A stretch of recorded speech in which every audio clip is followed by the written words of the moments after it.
welcome back to the third episode of Broadcasting Kendon. I'm your host, Kendon Reed, and welcome back to the podcast, your comedy entertainment podcast where you get to learn about me. It's good to be back, Today's topic, injuries. I know we all love being hurt. It's one of my favorite things. Obviously, I get most of my content from stories about my life. I figured, why not just tell some stories from my youth about how I involuntarily mutilated my body.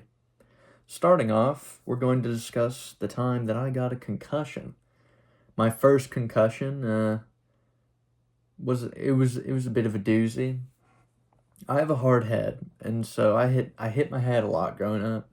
That might explain a few things, but I'd never been unconscious up until that point. Nothing. I must have been 13, probably 12, 13. I live in a bit of a rural neighborhood. We're out and I'm enjoying some time with one of my buddies, and in my neighborhood, there were a lot of kids my age, and it was really big to drive golf carts around the neighborhood. It was like having a car before you could drive. And wouldn't you know it, me and my buddy were outside of his house, and we see, oh, hey, two more of our homies pull up on a golf cart, like, what's up, guys? Like, how's it going? What are you doing? Naturally, they picked us up, and we went on our merry way. That journey did not last as long as I thought it would, though. 100 yards down the road, we hit a bit of a curve, a natural curve of the road, but we don't turn very naturally.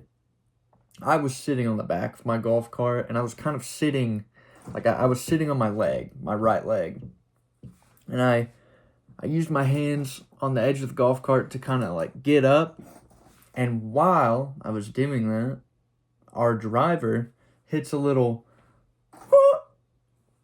I go flying out of this golf cart, and it was lights out. Now, I don't remember anything between then and whenever I woke up, so this is all just based off of what my friend told me. So how it's been described to me is, obviously I fell out of the golf cart, and I was laying in a ditch by the road. And so my friends go over to me, they try to like help me up, and apparently I'm awake, but I'm like, they try to stand me up, and I'm falling down. I'm just kind of an empty vessel that's just hanging on by a thread.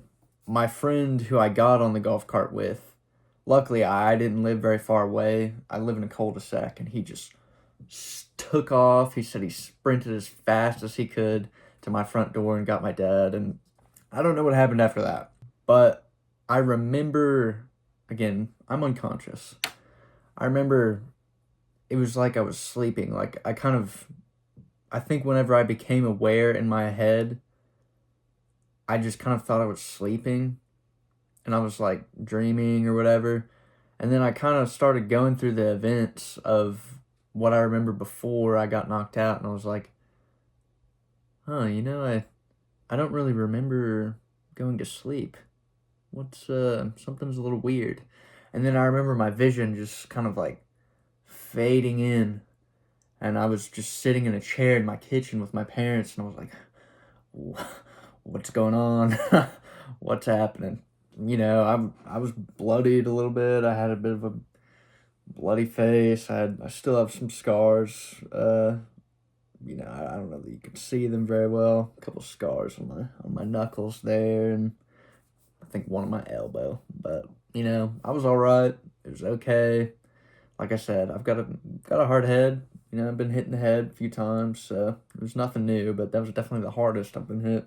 My parents take me to the hospital, and this is the last bit of the story that, because obviously I just went there, and they're like, yeah, old boy's got a concussion. Probably shouldn't play in any basketball this weekend or anything.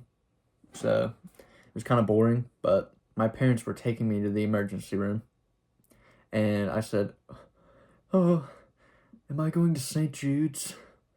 Which is a children's cancer hospital. So I'm going to blame that on the concussion and the fact that I was unconscious before then, and not say that I was just misinformed and being an idiot. My second injury is the most recent one on this list, and it was the least fun, I would say. As I've discussed before, I play basketball, not professionally or anything. No one's, I don't play for the Bulls. I play basketball casually. This was summer right after freshman year of college. It was the week that we came back home. And, I had a few of my buddies. We went to the gym, the local school gym, and I was angry. I think the Thunder had just lost a playoff game to Dallas, to the Mavericks, and I was pissed off. It was super late, and I was like, oh, I need to go get some of this out, sweat some of this out, work, And so it's really late whenever we show up and we start playing, and I make a drive to left block, and I jump up, and I'm trying to pass across my body midair and throw it to the corner to my buddy on my team. When I came down on my right leg, my knee blew out, and all I heard was it was like a plank of wood just got snapped in half. I had no idea what just happened, but I hit the floor, and I was just in pain, dude. I knew that sound was not a good thing, and I had never had an injury like that before, so I was just, my knee, on the ground. And actually, my friends thought I was just being dramatic, so thanks, guys, but I absolutely blew out my knee. At first, I'm like, okay, maybe it's... My fear was like my kneecap felt like liquid. So I was like, this is not gonna be good. It hurts. I'm kind of trying to get up. I'm limping. I can't really put pressure on it. I can tell right away that this is whatever this is. It's not good. So I called it there for the night. I'm still kind of hobbling around. Everyone kind of is like, all right, I think we're done playing, and it's hurting bad. I tried to be a warrior. I got in my car, drove myself home, went inside, took a shower with it. It was kind of hard to get my leg over the tub, and I was in pain. And it was super late, like I said, so my family was asleep. The only person who wasn't asleep was my sister. I went and knocked on her door because this is how bad it was. I just had to tell someone, like, hey, I open her door and I go, just so you know, I hurt my knee, like, pretty bad. Just wanted to let you know. She was like, whatever. She thought I was being dramatic too. Apparently everyone I know thinks I'm dramatic, which is absolutely ridiculous. Anyways, I shower. I go to bed. I'm still kind of in shock, and I think the adrenaline was still pumping through my body. I go to sleep. When I wake up, I am in the most severe pain I had ever been in my life. Overnight, my leg had just stiffened up, and I couldn't move. I could not move. It hurts so bad. I'm just laying like a dead person in my bed, and I'm just like, I can't even, this is the worst pain ever. This hurt worse than whenever I actually did it, because now it's all sore and tender, and my parents are not home. Luckily, my sister is. I'm laying in bed, I cannot move, and I'm just screaming for her to come bring me ibuprofen. I didn't know what else to do. Luckily for me, I had a scheduled haircut appointment that very day. I ended up texting my dad. My dad works at a clinic, so he kind of knows what's going on. I was like, hey, Dad, my leg hurts really bad. Luckily, where I get my haircut is not that far from his clinic, so I figured I could make the journey. I had taken like 3 or 4 ibuprofen, was not feeling good, couldn't really walk like a normal person. I was just dragging, tender stepping. I can't put much pressure on it at all. But I make my way up to get my hair cut. My boy's like, "Hey, what happened to you? Your leg is swollen." It looked like I was slowly transforming into the Hulk, one leg at a time. I got my hair cut, said peace out to my barber. I went straight to my dad's clinic and I got checked out by a doctor there. He just kind of felt up my leg and was like, "Can you do this? Can you do this?" Couldn't really bend my leg, so the signs were there that, again, this was a bad thing. So the doc schedules me an MRI for the following week. And in between that time, in between the doctor visit and the MRI, I just kind of had a leg sleeve that went on there. Still hurt more than anything. I eventually do the MRI. By the way, I had never had an MRI before. That is, it's a little weird. You just kind of sit in a machine. Whatever body part you're getting scanned just kind of goes into the thing, and you just kind of sit there, and they offer you little like earbuds and everything because the machine's super loud. It's just you in a room, and then there's someone behind glass who's like looking in, and I'm like, okay. MRI, weird deal. And it takes a couple weeks to get your results back. So I didn't like that either. So this whole time in between I get my results, I'm kind of just like, yeah, my leg hurts to anyone who asks. And I've just got a little elephant stub for a right leg at this point. Those MRI results came back. A completely torn ACL, a grade 1 sprain MCL, and a bruised tibia. That was so fun and it felt so good. The rehab process, I have so much more respect now for physical therapists and all kinds of physical therapy and the people that go through it. Truly, it almost broke me. Like, just, people practice with electrodes on you and different way and the stretches, and oh my gosh, I had never had so much gratitude for having two working legs than in that moment. Just, I like when the human body works how it is designed to work. And I think a lot of you appreciate that too. You never truly get the type of deep appreciation that you do after like a major injury or something. I had a whole new, I was, man, and it does some things to your confidence too. I felt so weak. I was just like, I can't even walk. I could wear a brace everywhere. I can't even bend my leg. I can't bend my leg. I can only wash my leg in the shower with dial soap like a caveman. There's a lot that went into it that just makes rehab super hard. I even had a machine. All I did for about a month and a half was sit and go to physical therapy. There was a little bit of walking around in there. Like, I'm exaggerating, but walking didn't feel good. So a lot of times I'd just sit. I had a little machine in my room that would just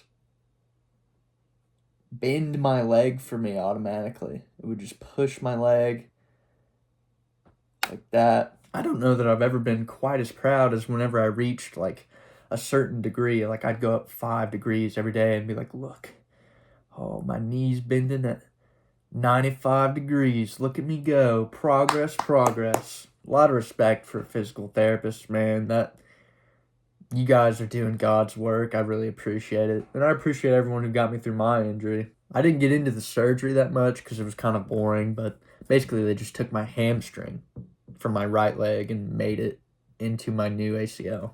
Statistically, I'm more hamstring than I've ever been in my life. Call me Mr. Hamstring.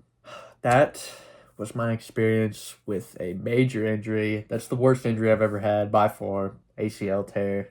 I'd like to share 2 more injuries. These ones happened a lot earlier in my youth. The first of these injuries happened in 2nd grade. This was PE class, the known place to get injuries as a child. We were playing a game called Ultimate Chaos. I don't know if I'm sure there's different names for it around the United States or the world. I don't know how many people are Ultimate Chaos players, but We called it Ultimate Chaos. Basically, it was a free-for-all with dodgeballs. Like, it was a battle royale of dodgeballs. There's not as many dodgeballs as there are kids, so, it's a strategy to group up or kind of hide around other people, and you're running from other people. Someone may have a ball over there, so you kind of have to stay over here, but then some other kid may have a ball, and it's chaos. It's ultimate chaos. Wow, they really hit the nail in the coffin there. I was running from someone with a dodgeball going this way. Another kid was running from a kid with a dodgeball coming this way. We weren't looking the way that we were running. Smack. Me and this kid collided. My head, I don't know what I hit on him. I don't know if it was his chin or his forehead. I hit about right there. Brow. The brow of my skull is what I kind of hit right there. I started bleeding everywhere, and I was kind of like, whoa. And then my PE teacher came, and the other kid was fine. I don't know how that happened. Again, hard head, but thin skin. My PE teacher takes me to the office. I'm just kind of bleeding out of my head. He gives me some paper towels. We just kind of hold it there and everything. And whenever they called my mom and she came to the school, she thought I did something wrong because I was being held in the office. But they were like, no, your kid just busted his head open. My mother is also a teacher in the same school district. They called her over the intercom to tell her of this incident. And the way that they did it kind of was a little strange. My mom didn't really understand what was going on. So they call in and they, Mrs. Reed, your son's had an accident. And my mom's response is, what kind of an accident? Did he poop his pants or something? My mom's a teacher of 6th grade, and if you think that a room full of 6th graders didn't get a kick out of that, no, I didn't poop my pants. My head is busted open, and I'm profusely bleeding all over these other 2nd graders. Say it like it is. To this day, I've never really seen this employed again, but I didn't know that they glued human beings. They just glued my head with like medical glue. I don't know. They just glued my head, and eventually it just kind of peeled off, and I was all good. But I didn't realize that we glued human beings. That was a fun little experience. I'd like to apologize if I sound more and more nasally the longer this episode goes on. I'm having an allergy attack right now. Talk about injuries. Allergies maybe more. No, I just talked about how my ACL sucked. Okay. Allergies, ACL tear, everything else. Allergies suck. Back to the point. A bit of a minor injury. I wouldn't count this as an injury necessarily. It's just kind of funny.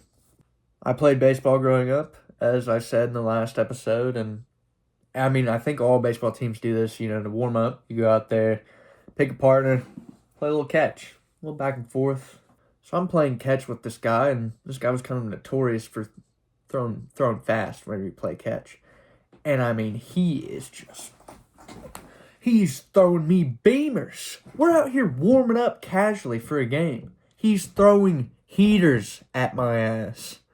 And he's not throwing accurately. It's just coming in hot. And eventually, I was not prepared for a throw. Bonk. Right by my glove, into my eye. I have a black eye. Never had one of those before, but I had a black eye for about 2 weeks, and I said this one was funny because that's actually the same kid that I ran into in 2nd grade that busted my head open. It's the same kid. There's a common denominator here. This aggressive young man. And no, he's not aggressive. I was never really great friends with the guy, but I mean, I knew him since I was a little kid, obviously, like we grew up together. He's a good dude, man. He's I think I follow him on Instagram or something. He's a good guy. But I always thought it was funny that like those two things happen, and I don't think they happened that far apart from each other. Shout out to what code name What code name should I give him? Shout out to Baguette Sassafras. OG for sure. And thank you for busting my head open, letting me learn that people can be glued together, and then giving me a black eye so that all the chicks thought I was cool. Well, I think that's going to do it for this episode. Sorry there was no gory stories for all you nasty gore lovers out there. I don't really have any, I've never broken a bone. I think the closest we got to that was just my liquid knee and me profusely bleeding from my head. But yeah, I appreciate you guys. Hopefully you chuckled. Hopefully you laughed a little bit. I'm gonna miss you guys, and hopefully you come back for episode 4 so I can see you again and I can talk to you. I'll see you guys all next week, and I appreciate you listening.